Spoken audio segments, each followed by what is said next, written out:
want to explain what a high-skill, high-tech strategy for your business would look like. What the concept is behind it and why I think now is the time that as business owners we need to be thinking about high-skill, high-tech. I want to give you examples of high-skill, high-tech tactics that we've deployed at Preston Baker and in Greenhouse OS, which is the CRM operating system that we've built. And then I want to try and leave you with a tone of optimism, because sometimes I think it can be quite fatalistic when we think about technology and some of the changes which are going to happen in terms of labour substitution, so jobs going, whether that's in our industry or others. And I want to talk to you about the opportunities which technology is going to present to your business and how you can actually enjoy a much more fulfilling job than potentially the jobs we've been doing over the past few years. Okay, there we go. So, Chris Watkins gave me a few tips on how to do a presentation. And one of the things he said is, tell a story, Ian. Now, unfortunately, I am personally quite bored by my own story. So I'm going to try and jazz it up a bit for you and give you a little bit about that, and then we're going to talk tactics, which is a bit I'm really interested in sharing. So in the beginning, there was Preston Baker.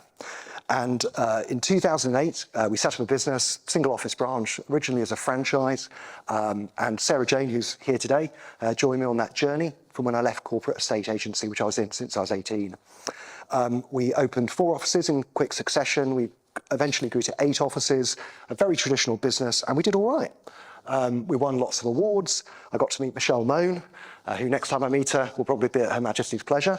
And got also accolades, Sunday Times Awards, Best Northern Agency, Best Small Agency in the UK, Best Financial Services Business, Training and Development, all that sort of stuff. So it was nice. We had a good time. We had a good run. And it sort of peaked when we won the overall best estate agent in the UK, best branch, which was for our Oakwood office in 2017 at the EA Masters. But as I collected that award, I could already sense that we were past our peak and that the tactics which had got me to that point were not going to get me through the next stage of our journey. And actually, our business was actually not as good as it was maybe in 2014, 2015, 2016. And that's because what gets you here won't get you there. And I think that's never been more true than it is today. So a number of things had happened in that period of time, he says. Oh, doesn't seem to want to work. I'll see if we try that. Let's try that. Okay, so Brexit happened in 2016, for those of you who remember that. That obviously caused a kind of constant suppression of the market up until 2020. Newspaper advertising was no longer a thing. Rightmove's dominance improved. And of course, we had the inexorable rise of the minimum wage as well, which also meant that some of the tactics that we'd used didn't actually work anymore in terms of leaflet distribution and those sorts of things. And then I met 2 people, okay? One of them was a Rasputin type character, okay, who took £100,000, no, not you, Simon, who took £100,000 of my money to build me this fantastic digital experience which was going to transform our business, and it turned out to be complete nonsense. They basically robbed us. But he gave me one great tip, and what he said is that in order to be able to move your business forward, Ian, you need to develop a single source of truth. One place where all your data is kept, which can talk to any product out there in the marketplace. And so we decided that we would adopt Salesforce as our CRM. And I needed a guide, and that's the chap on the right-hand side, who's my co-founder in Greenhouse, Alex Rhodes. And he has been a huge source of help and inspiration for me ever since. And he's the guy who's got Greenhouse OS to the place where it is today. So where did we go? So one of the big changes which we saw in our business was post-COVID, where effectively the way that we scaled and the way that we dealt with the growth in volumes and inquiries was by adding more and more people to our business. And I totally got it wrong. I got ourselves into a position where our headcount ballooned, and I don't know about you, but for me, the market changed in about July 2022. So the market suddenly started to shift, and we were suddenly left with 110 FTE, and it just didn't work. So the system that we built to be able to handle big volume ultimately cost us a fortune. And in 2022, we made great money in the first half of the year, and we started losing literally 6 figures a month, to the point where I lost 700 grand across the businesses in 2022. So it was like proper shit yourself time. And that period probably around September, November 2022 was when we decided to lean in hard to a more flexible way of working. We backed a number of other businesses, which I won't talk about today. So we have a land promotion business called Richard Roberts, which is now the biggest land promoter in the North. This year, it'll do about 2.5 million and make £1 million profit. So it's a really successful business. But in order to do that, in order to fund that business, we sold our lettings book. So we were suddenly exposed to a rapidly declining market with a really high fixed cost base. And so we had to innovate and innovate fast. And the turnaround has been really stark. So most companies, your graph would not look like this. Most companies, your graph would look great in 2022 and probably less good in 2023. But actually, as we adopted this tactic and this strategy, we transformed our P&L. We drove it up to £900,000 profit last year. And this year, we're predicting that we'll do 2 million quid. And then in 2025, which I would certainly take any criticism, that's a guess, fundamentally. But on the business plan that we're on, we think we'll do 5 million quid's worth of profit. And that is from adopting a high-skill, high-tech strategy. And today, what I'm going to share with you is some tactics which we've deployed, which will deliver those results and which are delivering those results today. So the business in 2021, we peaked at 110 FTE across the business. And on average, we were paying people 26 grand a year. Okay, that was the average base salary for the FTE. Fast forward to 2023, I have 28 FTE, and I grew our revenue by 20% compared to 2021. So we've done 20% more turnover of 28 people with an additional 26 who are self-employed. Okay? And the average amount that I now pay people has increased by 84%, taking it to £43,529. Okay? So we've increased wages, we've decreased the number of people, we've increased turnover and increased profitability. Okay? So I just want to share, I'm not bragging or anything like that, I've made plenty of mistakes, but in terms of that strategy, we really see it yielding fruit. So the market and the challenge as I see it, so what was the problem in 2022 that I was looking to try and address? And when I say I, it is our management team, so Sarah Jane, James Baker, Alex, everyone's been involved in this. It's been a real team effort. So we work in a highly volatile market, yeah? So you think about the journey that we've been on since Brexit. How many changes have we seen in the market, up and down? I don't know about you, but in March 2020, I thought it was over until they announced, the scheme to support earnings. I forget what it's called now. Furlough, thank you. Until they announced furlough. So high volatility, yep, and that's really, really troubling for business owners. We've got high and rising fixed costs. So whether it's your Rightmove subscription, whether it's the demands on wages, they're going up and up and up, and that leads to a lower profit margin. And so when we're talking about this golden age which is going to develop, we need tactics which are going to address this problem. Now, you might disagree with that challenge which I've described, but this is how I see it. I see costs going up, and I see revenue being highly volatile. So this is a graph which I shared on LinkedIn yesterday. Never want to waste good content. So 2015, the minimum wage, if you worked full-time, was £14,000 per annum. Fast forward to today, it's now 24 grand is minimum wage. So whether it's flipping burgers, collecting the rubbish, stacking shelves at Tesco's, none of which are bad jobs, they're all hard jobs which people work really hard at. But in terms of the talent which is on offer, you are now competing with those jobs. And I've often said there are easier ways to make money than being an estate agent, aren't there? So if you look at that, in 2015, 22,000 was the average salary for a negotiator, and it's now 26,500. So there originally was a 58% premium for working in a estate agency. Does that make sense? So the difference between minimum wage and the 22,000. If that premium still existed today, your negotiators will be being paid £38,000 per annum. And I would hazard a guess that they're not. And a lot of you are talking about issues to do with attracting the right quality people, that the quality's gone down. And the issue is not that the quality's gone down, it's that you aren't attracting the right quality because we can't pay enough. And so if you need to pay more, you have to have less people, yeah? And this is where the high-skill, high-tech manifesto comes into its own. And so our solution And how I've interpreted high skill, high tech is around these core principles of how we make decisions. And if you're looking for the manifesto, this is it. Now the tactics, so Alistair Campbell wrote a book called Winners, and you talked about objective, strategy, tactics. Objective is to make money. The strategy is high skill, high tech, and the tactics could be anything you could think of. So I don't presume to dictate to you how you should run your businesses.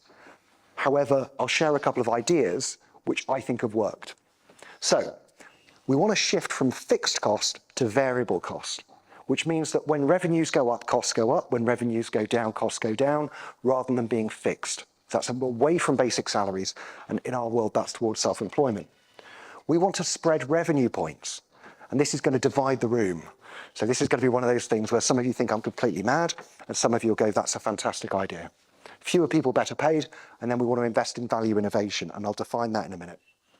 Okay, so self-employed agency. We're going to chat about it later, but I'm going to go to a little bit of a deep dive.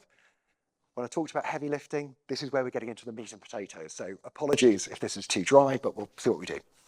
So I believe it is possible for an estate agency business to bake in a 20% profit margin and pay its self-employed agents £85,000 per annum. And £85,000 per annum in our world is 1.5 listings per week. So our self-employed agents who list 1.5 a week and they're responsible for selling and progressing, so the whole journey from that point would make 85 grand a year. And we've currently got 23 of them. And some of them earn more than that, some of them earn less than that, but the ones who list 1.5 houses a week earn exactly that. So if you're going to embark down a self-employed journey, I would encourage you to do your planning really, really carefully.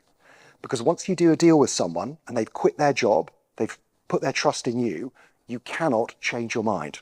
And when you try, it's bloody hard work, as Sarah Jane is nodding after we introduced anti-money laundering charging to our self-employed agents and basically had an armed revolt, pretty much. Yep, okay. And that was for 50 quid, yeah, on AML. So you've got to do your planning first because you will have very little latitude to change later. So the planning, to put this in context, is we created loads of different variants of our budget, yeah? So we did budget A, B, C, D, E, F, G, H, I, J, K, L, and M. When we got to M, we thought, okay, we're onto something. We're in the right space.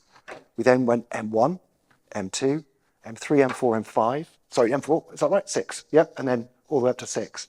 So we experimented and iterated loads and loads. And it's something which we've got various models, which again, if people are interested at the end, there's a QR code where you can log on and I do like a free hour consultation on self-employed if you're interested.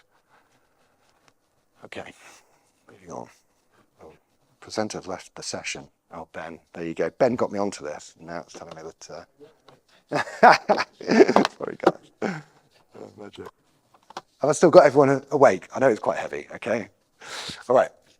So if you're going to design a self-employed model, there's loads of things you need to consider. I'll share these slides afterwards if you want. You've got to think about the individual earning potential. For us, we want someone to be able to earn north of 80 grand a year. You need to think about your profit margin as the owner and the operator, the revenue split which will achieve that. What's fixed cost? What's variable cost? Will you pay for lead handling? So will you have a team of people to handle those leads, handle those phone calls? Are they expected to deal with it themselves? You need to think about marketing budget. We spend 12.5% of all the money which comes in on marketing. Time to spin up. How many months will you allow them to actually spin up? And how many listings per agent and what partnerships do you need with the wonderful suppliers that we've got here in the room today? So, there's lots and lots to think about, and all of that goes into your modelling. But I won't go into that because it is too dry for today. But I will give you one concept which I really want you to think about, okay? And that is, imagine that you've got a branch-based business at the moment, and imagine that you think, okay, self-employed, I'd like to dip my toe in the water and maybe use it as a tool to expand my business. So I'm not going to cannibalise like we've done, but rather I'm going to use it as a tool for expansion. How would you be able to establish what's the right size patch? Like how many chimney pots can one person cover? And actually the chimney pots question, I think, is probably the wrong way to measure it. And what I want you to think about is I want you to think about a concept of property ownership. So if you were a Greenhouse OS client and you had our database, then what we would do is we would get your patch, and let's imagine that you cover 10,000 homes, and we would populate it with data of every property record which exists in that patch. So let's take one street that you cover, Acacia Gardens. There's 100 houses in it, and what we would do is we would populate that with data that we buy from a provider like Sprift or 20EA or one of the other suppliers. It would have the number of bedrooms, it would have the EPC rating, it would have the broadband speed of that property. So now every home which exists in your entire world is now searchable. Does that make sense? So even if you've never interacted with that home, and someone says, I want a 3-bedroom semi on Acacia Gardens, you can now search using an estimated price, number of bedrooms, the whole job lot. But then, when you migrate your data over into Greenhouse, we clean your data. So at the moment, what you probably have is a whole load of valuation data, buyers with houses to sell, landlords, withdrawn properties, properties which have been purchased. And what we do is we take that data and we add it as owners to the homes on Acacia Gardens. So you've now got 35 people that you know out of those 100 houses on Acacia Gardens. And then what we do, I did tell you it was detail heavy. Then what we do is we then check the land registry to see if those people have moved on for you, and we clean off 15 who've already moved. Does that make sense? So now what you've got is you've got this residual data set of 20 property owners who you know who live on Acacia Gardens. And you need 1,000 property owners, 1,000, to get someone to drop into a patch and start listing 1.5 houses a week.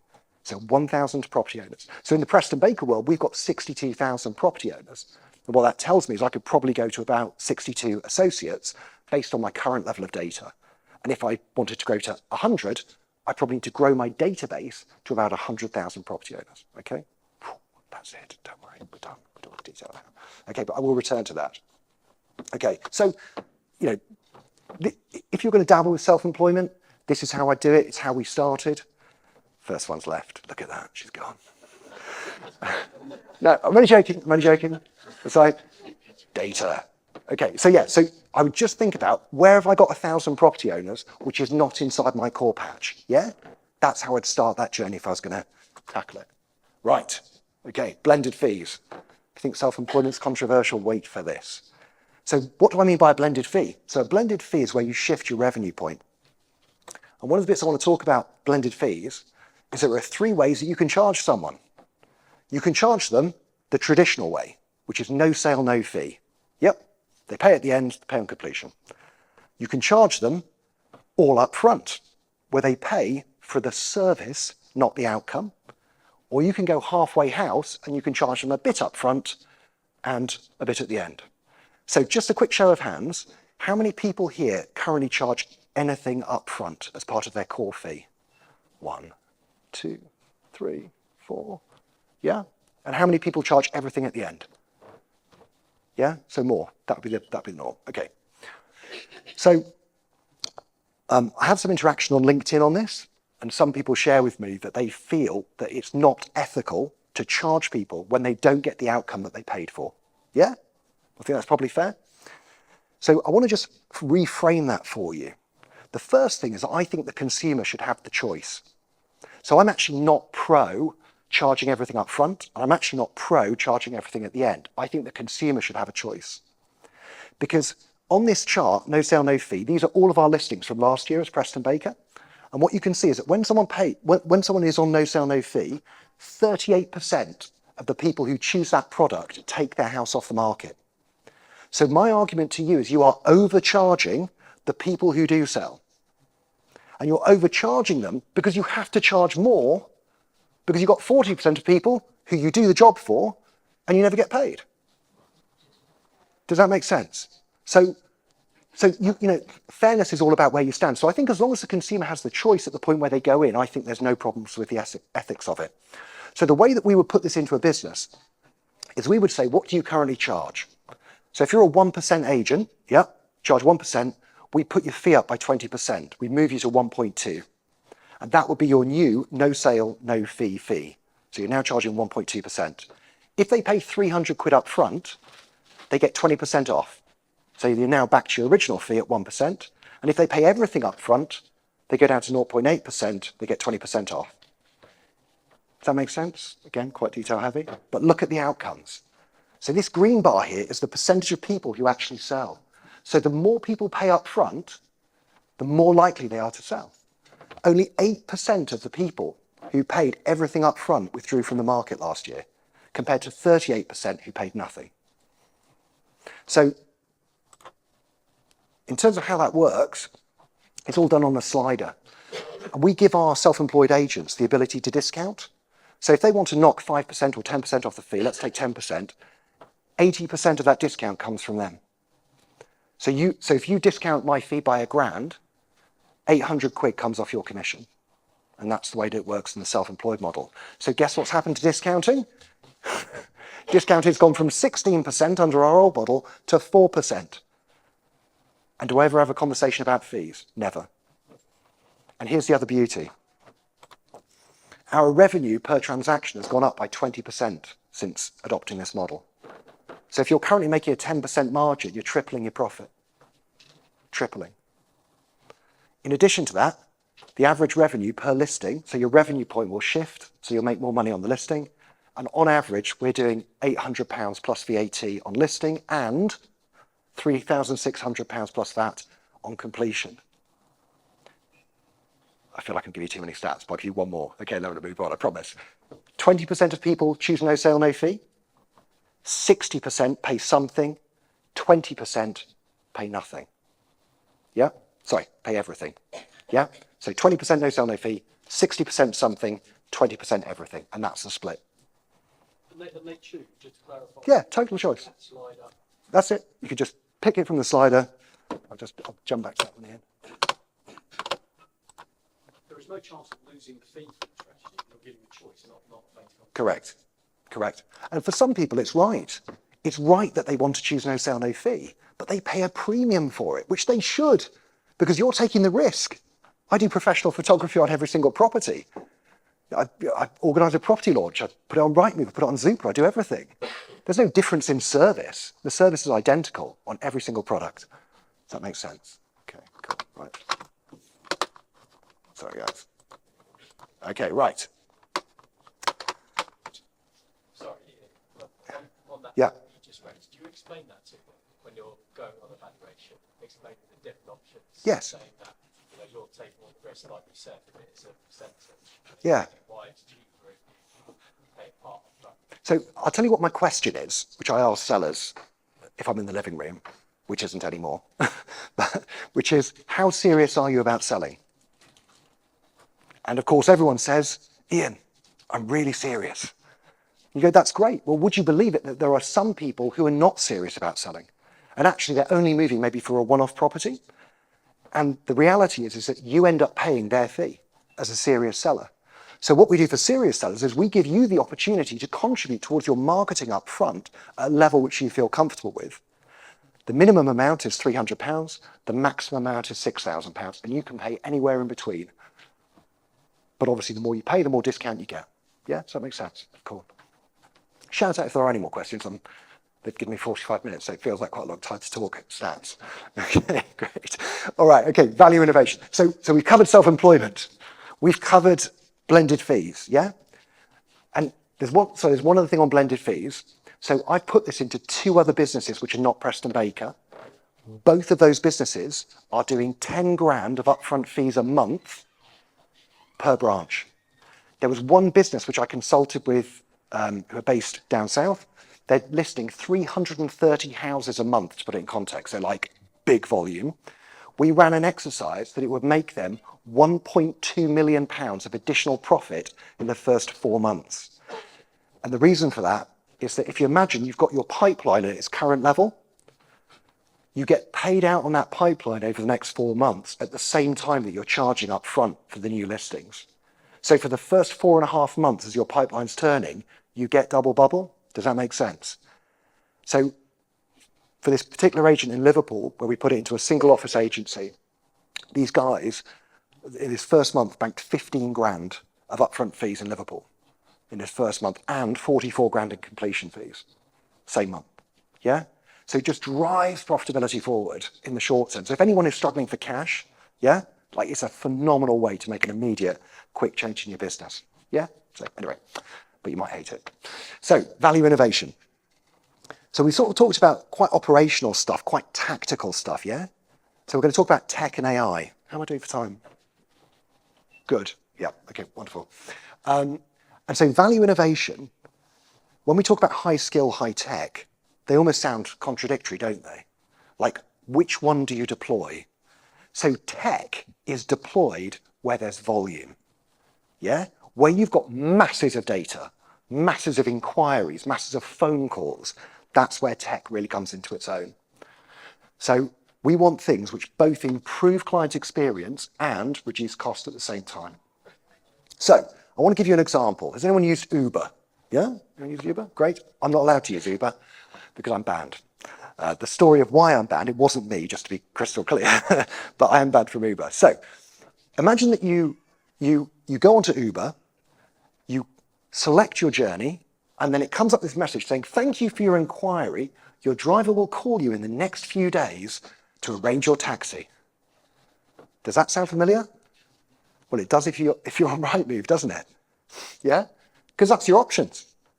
How many people do you think, having perused the 360 tour, the floor plan, the professional photography, think, do you know what? I want to make a phone call to the agent, or I want to request details. What percentage of people do you think that that's their intent? Very, very, very few. Instead, what they actually want is they want a viewing. So the first place in space that I would be automating is in digital lead handling. Very first place. 40% of all of our viewings are booked end to end digitally by the consumer. They get what they want.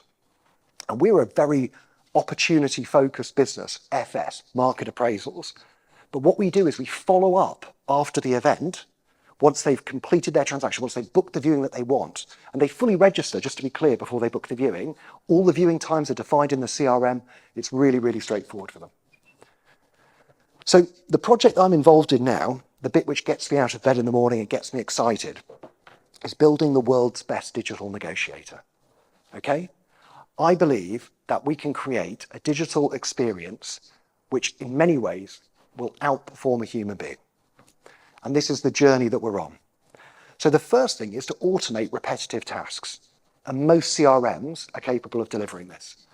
We then automate two-way communications. So that's self-service. So the bit which we've just been through, that's automated two-way comms. Again, if you're interested, I'll go into more detail. You then use Gen AI, so generative artificial intelligence, to start having conversations with your customers. Second guy down. To start having conversations with your customers. Then we introduce predictive AI to predict who are the people we need to be having the conversations with. And then the final stage is using Gen AI to have those conversations with the people that we predicted. Does that make sense? That's the journey. There is one final stage on here, which I think, again, is the logical extension of all of this. I want you to imagine Billy the negotiator is down on his target for financial services. And he comes into work that day, and his AI has identified that he's currently 4 first appointments short of his target.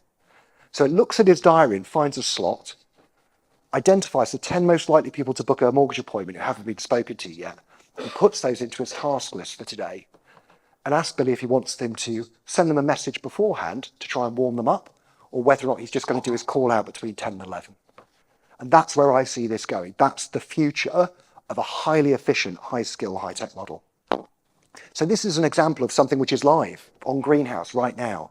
So on the 11th of August, we got in touch with someone who I've anonymized it. I did actually have the real names on here, but I was advised from a data protection point of view to take them off. So hi, blank. I'm Julie from Preston Baker. I just want to wish you good luck in finding a buyer for your lovely home at Smith Street. Have you managed to secure your onward move yet? Let me know if there's anything I can assist you with. So do you remember me talking to you about property owners? Yeah? So all of those 62,000 property owners which we have in our database, we're also monitoring when those houses come on and off the market, when they have price reductions, when they have withdrawals. I know that Nurture Tech offer this. We use 20EA. I know that Sprift offer this. So there's loads of great providers who can sort this out for you. But live inside the database, all of the statuses are changing. Yeah? So we've recognized that this property's just gone on the market. So we send them an SMS text message to the owner, wishing them, success in their move. And the lady responds back saying, thanks ever so much. It's a huge step. I found a property and that's enabled me to make leap. Any problems, I'll get in touch. And then the AI, so no human has been involved in this, just to be crystal clear, this has all been programmed via generative AI, writes back to them and they have this conversation. On the 4th of October, our slow mover trigger fires at the 8-week point, which says, this property is still for sale, it hasn't sold, you're 8 weeks down the track. And at which point, we reach out again and we book a phone call. Now, our first version of this was really aggressive. Yeah, it was relentless. It would never stop the conversation. It would just hunt this person down. And we was trying to book a valuation. So over a period of weeks, we iterated the product. We made it less aggressive, more soft. And now it just runs. So we've got 666 properties that we're monitoring, maybe some of yours, where they're on the market, they've just withdrawn, and we're messaging them in real time, and there's absolutely zero input from us to do that. Hi, James. Thanks for booking the viewing on the house on the drive. I wanted to introduce myself as I'm the Preston Baker associate who looks after Round A. I noticed you had a house to sell on Dreadhouse Valley Road. I've sold number 57 in December and would love the opportunity to chat to you. When would be a good time? I've put a link below with my diary on it. Okay, so what's the future? What does that look like? And Ben Sellers is shooting me a shitty glance at the moment.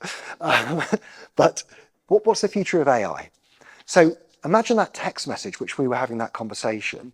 Imagine if rather than a text message, we sent an AI avatar like that.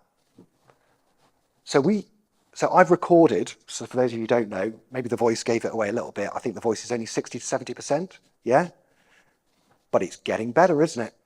If you got that as a message on WhatsApp, would you know the difference? Would you know that wasn't me who recorded that video? We created that video in about 30 seconds, and it's an AI avatar. So now imagine that you've got your foundation layer in, which is your data. You're now monitoring when houses come on and off the market within your marketplace for lettings and for sales. And now what you're doing is you're using AI to not only create words, but to create avatars of your actual valuers, your actual mortgage brokers, your actual negotiators, talking to that customer, taking relevant information from your database about properties that you've sold using our case study system, or previewings, introducing real buyers, but delivered via video. Do you think that that would get a better penetration than the SMS? Probably. We haven't tried it yet, but we think it probably would. And this technology is now available. One thing is that obviously it's going to happen every time. Yep. Whereas if you're relying on negotiators to do that, it may happen, it may not. Totally. I mean, such a great point. And this is why when you're thinking about where to automate, you go high volume. So one of the stats, which I haven't given, but it's prompted me, is that when Peter Knight and the Property Academy did their EA Masters survey, 50% of all of the digital leads which were sent in from Rightmove were ignored. Not just immediately, but permanently. 50% of leads which get sent into estate agency branches are ignored. And we're the same group of people who complain about the cost of Rightmove. It's mental, isn't it? So imagine a system where they never ever get ignored. Yeah, please. Can I just check with you? Early mover advantage is great. From a client's point of view, getting their first video is Sure. great. However, when every other estate agent in the area has the same technology, people go, you know what, I'm not going to take anybody's call. Totally, yeah. I think you're so right. I think there is going to be a window of about 2 to 3 years where this stuff will really, really work. And then we'll have to think about how we go forward from there. I couldn't agree more. And it's not, by the way, just estate agents. You think about all of the other service providers, where avatars then become a thing. I think regulation will come in for AI as well, in terms of not passing off as this being a real person. I think all of that stuff will come. So I think it's a really great point. As ever, my sort of view and vision on this is that we have to use the tools which are available today, and the stuff which was cutting edge before isn't, and this stuff will stop being cutting edge really soon. So yeah, I think it's a great point. Quickly on that, I think that's really, really important point. Because you have got a choice. You either be ahead of the curve or wait until it's the norm. When it's the norm, you have to do it. When it's ahead of the curve, you've got a choice. The business I was involved in building, which was a big business, it was a good business, I'm proud to be involved in it. Our senior owner forced us as a senior C-suite of people to disrupt ourselves every single 18 months. Totally. The job was to pick the model apart and rebuild it so the competition didn't know where to go. we didn't have this technology. Yeah. More maybe systems and processes were changing, but now you've got this technology, you've got AI, you've got autoresponders. You really can disrupt your own industry before someone does it too. Totally. And when I talk about the future piece here, and this is the point I want to make, is that if we don't do this to ourselves, someone else is going to do it to us. Like, that's the choice. There will be big business coming in who's got all this tech, who will be able to deliver what we deliver for a fraction of the cost. A fraction of the cost. But there is an opportunity. So as we go forward, already we've got WhatsApp now deployed, ready for applicant registration. Yeah. So this is now being beta tested, where free type text can then just populate straight back into your CRM. So you can pick up the 4 bedrooms, you can pick up the semi-detached and all of those bits and bats. Okay, cool. So you'll be relieved to hear that that is as much detail. 10 minutes. Oh, right. Okay, we've got time for question and answer now. Okay, magic. Right. So the operating system itself, Greenhouse OS, was designed by Preston Baker, multi-award winning agent, and then a couple of other winners of the best estate agents guys. So it's been designed by some really top people. We won the Best Innovation Award at the EA Masters for some of the technology which I've shown you today. And critically, each instance of the Greenhouse OS CRM can be customized. So my version will be different to yours, if that makes sense. So there's never, ever, ever a point where with Greenhouse, we can't do something, because every instance of it is unique. So the golden age that I was talking about, I think the consequences of this will be really profound. When they happen, I don't know when it will be, but certainly over the next 6-12 months, this will start catching on. So I think what you'll be able to do is you'll be able to spend much less time doing admin, much less time handling leads, because the AI will just do it better than you do. The business which I was chatting about, which lists 300 plus houses a month, they've got a phenomenal financial services business, which actually is now taking leads from Rightmove. And one of the things which they demonstrated to me when I went and visited their business is that if a lead is responded to, an FS lead that is, within 28 seconds, it is 40% more likely to convert than if you get to it in 4 minutes. So 28 seconds is 40% better than 4 minutes. So how many people in the room who've got a multi-branch network could honestly say that they are responding to leads, say, for example, within 4 minutes? And if you think about it, it makes sense, doesn't it? Because we interact with stuff on our mobile phone, we send the lead in, and then we go off and do something else. So if it's 28 seconds, you're still there. It makes sense to you. But if it's not 28 seconds, you've moved on, you're doing something else. So less admin, more face-to-face, because we're not going to be in the office handling leads, waiting for the phone to ring. Rather, we'll be out meeting with clients, doing what we set out to do when we joined this business, which was talk to people, have real-world experiences, real-world conversations. And the other thing is that you can afford to pay people more money because you're going to eliminate huge swathes of tasks from your business. So you can have fewer people, better paid, better quality. So I'm really excited about the future, if I'm honest with you. So I have got through this quicker than I thought, which is great for both of us. So I do a bit about self-employed agency. If you're interested, there's a QR code there. Again, I can share the slides. But it's got a link where you can book like a free 1-hour Zoom call with me, and I can talk to you about it. And then also Greenhouse OS, Sales and Letting CRM. We're pretty much fully subscribed for this year, but we're in the process of hiring to bring on more people to allow us to onboard agents, more agents this year. So we might have some slots. But anyway, that's the link for the website for that as well. Okay. So that's everything which I've got for you. Thank you so much for listening. And if there are any questions, I'd be super happy to take them. If it's to do with self-employed, we'll save those for later. Perfect. So nothing on self-employed. With the AI piece, whilst state agencies are looking at this and you're taking the lead, what about the situation, I can see this going one of 2 ways.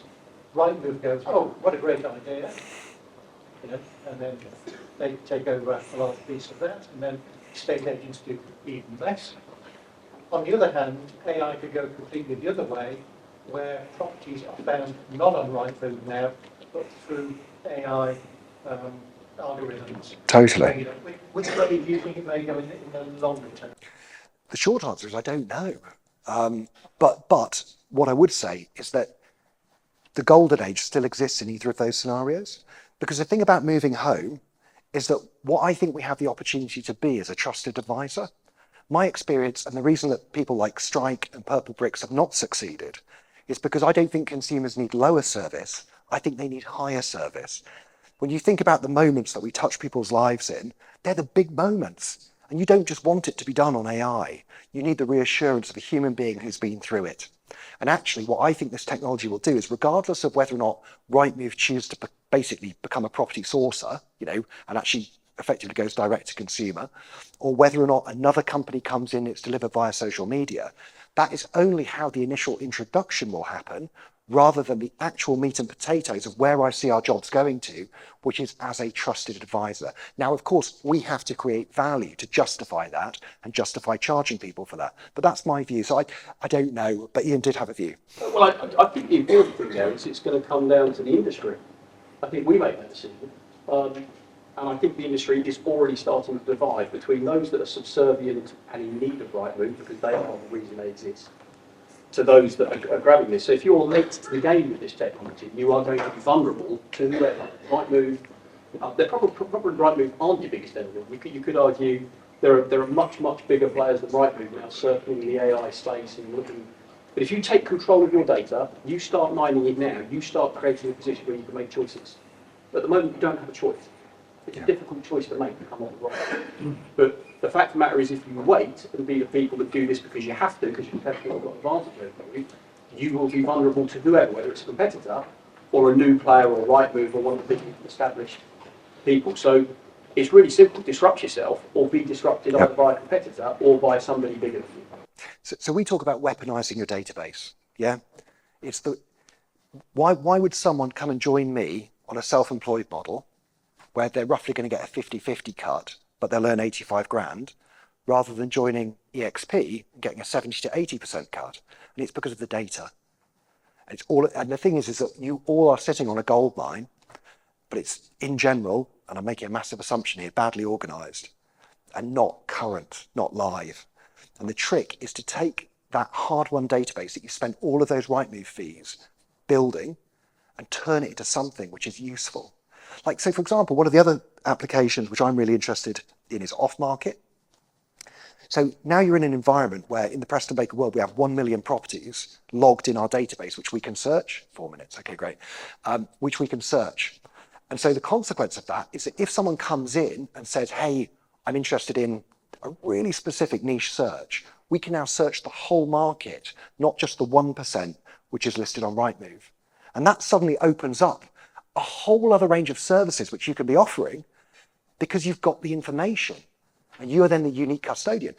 Like a decent agent with big market share will know 20+% of the people who live in their territory. That's my experience so far. So if you think about that, if you've got a street of that fictional 100 houses, you've now got 20 people out of the 100 who you could message, email, call, whatever, to book that valuation. And then when you use AI, so because we're part of Salesforce, you've got all of the AI technology which sits behind Salesforce, crunching, working out which one of those 20 people is the most likely to move. Like, the great news is that these tools are pretty cheap and are going to transform your world if you use them. Last question. It's just an observation. So we met very early today. I'm actually a guest here from the Australian real estate industry. Yeah. And I just want to share two trends. So trend one is realestate.com.au, which is as big as Rightmove in Australia, already have a relationship with about 40% of home owners. Yeah. A one-to-one relationship with homeowners, which means they can market direct to homeowners.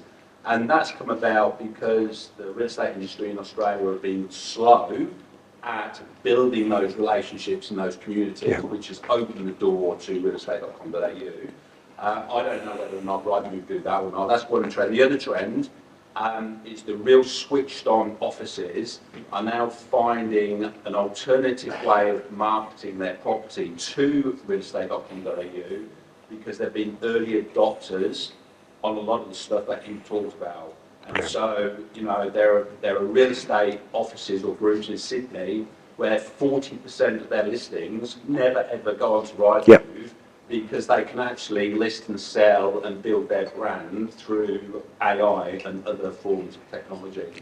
Brilliant. Thank you for the observations. And again, I mean, there's a guy called Spencer Lawrence who runs a business called Paramount Lettings in Hampstead in London. And again, he adopts exactly the same tactics with his letting stock to help manage the number of inquiries he gets. So he just lets them off market before they even go on, and then just some of them never reach it. So yeah, thank you. That's really helpful. And it'd be great to see what those agents are doing. I think that's me done. Okay. Thank you very much, guys. Really appreciate it.